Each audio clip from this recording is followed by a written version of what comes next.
জাতীয় প্রেসক্লাবে জিয়াউর রহমানের জন্মবার্ষিকীর আলোচনায় ব্যারিস্টার মওদুদ আহমেদ বলেন, সমঝোতার ভিত্তিতে নির্বাচন কমিশন ও নির্বাচনকালীন সহায়ক সরকার গঠন করতে হবে। নির্দলীয় বা নিরপেক্ষ একটি সহায়ক সরকার থাকতে হবে, সেই সরকারের অধীনে আগামী নির্বাচন হতে হবে।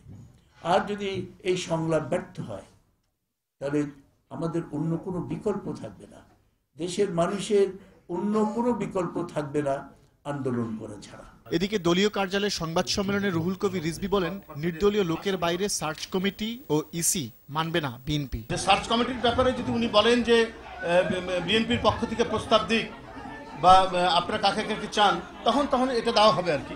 এখন তিনি আলাপ করে শুনছেন এবং আলোচনার ভিত্তিতে একটা সমাধান আলোচনা করা দরকার এগুলো সংকটের, এটা তো রাষ্ট্রপতি বলেছেন। এরপরে রাষ্ট্রপতি কি ভূমিকা নেয় সেটা আমরা দেখব। সংবাদ সম্মেলনের শেষ ভাগে সেখানে ঢুকে পড়ে জাসাসের পদবঞ্চিত নেতাকর্মীরা। হট্টগোলের মধ্যেই শেষ হয় সংবাদ সম্মেলন। পরে কার্যালয়ের সামনে বিক্ষোভ করে তারা।